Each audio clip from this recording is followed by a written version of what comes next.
Kohimen ko para habang listing, habang i-casting ya kakatino balay ha kajingim jongi kade ben pelong yang iban yam na marladang i-casting ne ngimburom ya kakatino try ngipin kere ya kajingim jongi ban ngistang ban yai sha kajingjot ha kajingim jongi. But kila sautu kidaw jong jingjot jong jingim baraka we kalong na marba kila casting ya kakatino blame. Kim shimla im kat kum gamon but ka saindur ka jong oblay but kila yam. Nangda kila yam sa kawe pat ka daw kila shambiyang ya kakatino blay.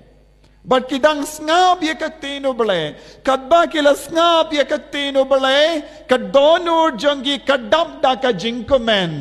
Namar kistang ban sautu ka jingim jongi kalastang ban yodur kadar ngila yo ya ka temple ngila wan pai sya ka nomba la jong bad ka sya ka nomba ba kerkot sa syasin ka nomba ba la pendemai de namar ba kila ngila labiyang ya ka jingir jong obalay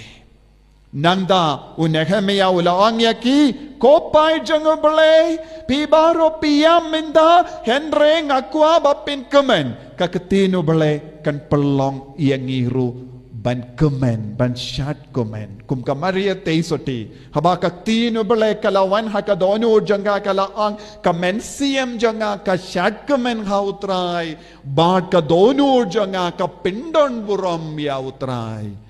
uno beriyo kano ka beriyo papediang koi dia kaktino try haka jengem jangki kan pelong yaki ban syat kemen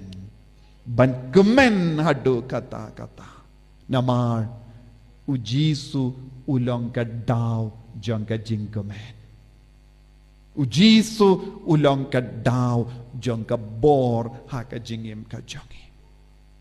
kohimen ko para kadba ngipuson iyaka shiti beningkong jango Paulus bako siya Corinth ngiyos ngo ayu